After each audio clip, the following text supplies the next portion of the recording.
When I was blowing out the candles at the birthday party, my boyfriend of 4 years, John Smith, was dancing closely with his childhood friend, Emily Johnson. People around were watching me with amusement. I quickly opened a bottle of champagne and said, "Shouldn't I kiss with the atmosphere like this?" John's face darkened immediately. "Anna Brown, can't you see we're just playing a game? Don't you know what jokes are appropriate and what aren't?" I shrugged inferiorly. "John, what are you talking about? I'm just creating an opportunity for you guys." With that, I filled their champagne glasses. When I put down the champagne, I saw John's embarrassed and complicated expression, but he still disdainfully challenged me. "There's nothing between me and Emily. What are you making a fuss about?" John's friend chimed in. "Anna, what you said just now was a bit thoughtless. In front of so many people, how could you put John in such an awkward position?" At this point, Emily walked over and said, "John and I are just friends. We've danced like this before, everyone here knows it. Besides, if I wanted to be with John, it would have happened long ago. There's no place for Anna." "Exactly, you're just causing unnecessary trouble," John added. They righteously criticized me as if I had done something unforgivable. Strangely, my heart only hurt for a moment and then it didn't hurt that much. I looked at their disdainful faces and calmly said, "You all have fun, I won't be an eyesore anymore. I have work tomorrow, enjoy." With that, I picked up my bag and left. As I closed the door, I heard John's angry voice, "Don't worry about her, she's just being dramatic." The party inside continued lively, but I had no interest in listening. Everyone knew I was upset. But it didn't matter because John didn't care. When I got home by taxi, John was already there, looking very displeased. "Anna, did you have to embarrass me?" "Was it me who embarrassed you?" I asked back, not interested in arguing with him. Just as he was about to lose his temper with me, I took my clothes and went to take a shower.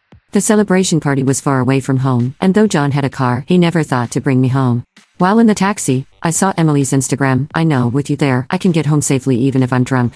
I was too familiar with that car, it was John's. Not long after he got together with me, he told me that he wanted a car. Other colleagues had one, but he didn't. It was shameful. We saved every penny for half a year to make the down payment. The passenger seat was reserved for me, but he never allowed me to eat or put on makeup there, saying it would dirty his car. It turned out, all these principles were based on the fact that I wasn't Emily. When I came out, John was sitting on the sofa smoking. He saw my look and was very annoyed, but he suppressed it and said to me, "There's really nothing between Emily and me. If we wanted to be together, it would have happened long ago. Are you really making a fuss over this?" I turned to look at him. "I've already said I really don't care. It's you guys who are obsessed." "John, I'm very tired. I worked today and rushed to your company for the celebration without eating a bite, and now I just want to sleep. Can you be quiet for a while?" After that, I went straight to the guest room. John was shocked by my attitude. I had always been accommodating, gentle, and often possessive.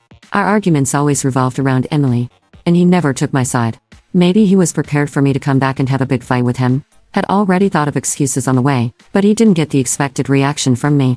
I heard him smashing the coffee table in the living room, but I was too tired to appease him. I had an important client coming for an inspection tomorrow. Managed it well, I might get a promotion. As for John, he could do whatever he wanted. Seeing that I was ignoring him, he eventually quieted down. Soon, his phone rang with a special ringtone, making it clear who was calling. I heard him tiptoe to the bathroom to take the call. It was truly how the ostrich sticking its head in the sand. When I woke up the next day, John was already gone. I was thrilled about this because I finally didn't have to cater to his picky eating habits. No more complaints about the porridge being too thick or the buns too dry. I used to wake up at 5 every morning to prepare his breakfast, only to be criticized. Now, I only needed to warm a glass of soy milk and boil an egg for myself, and that was perfectly fine. I suddenly realized I didn't need John that much after all. I tittied myself up and quickly entered my working state to receive my new client. This contract was a must for me. When John called, I was showing the client around our company. He called repeatedly, so I immediately put my phone on silent. Whatever his reason, it was insignificant at that moment. My client glanced at my phone and asked, "Looks like something urgent. Do you need to take that?" "Nothing is more important than serving you, Mr. Wilson." He smiled and dropped the topic. The entire project went smoothly, and after a day of inspection, we signed the contract. I went home feeling very satisfied. When I got home, John was sitting on the sofa smoking another cigarette. I found it annoying. The whole house was filled with smoke, and I would need to air it out. He seemed displeased that I was ignoring him, put out his cigarette, and walked over to me. "Why didn't you answer my calls?" "Anna, are you still upset about me dancing with Emily? Grow up. Do you know how serious the consequences will be if you don't answer the phone because of this?" "Oh, isn't it about attending your colleague's wedding? Didn't we go as your date? I saw her post on Ins. She looked very appropriate and was a good match for you." As for me, I was with a client all day. I have my own job too. I can't keep taking leave because of your work. "John, I've already given up many opportunities for you." John's face stiffened at my words.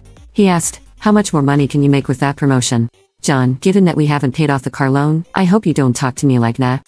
John was clearly agitated by my words, his tone particularly nasty. Anna, you're so self-righteous. Always lecturing me. Do you know, if it wasn't for you clinging to me like a leech, I would never have been with you. Yes, you were the campus heartthrob back then. I should consider myself extremely lucky to be with you, right? I cut him off, finishing his sentence for him. These words about not being worthy had been said by John many times, each time wounding me deeply. But this time, it didn't hurt as much. However, John wasn't about to let it go. He asked, I went with Emily today. Don't you have anything to say about that? I think it's great. You saved face and secured your deal. I shrugged.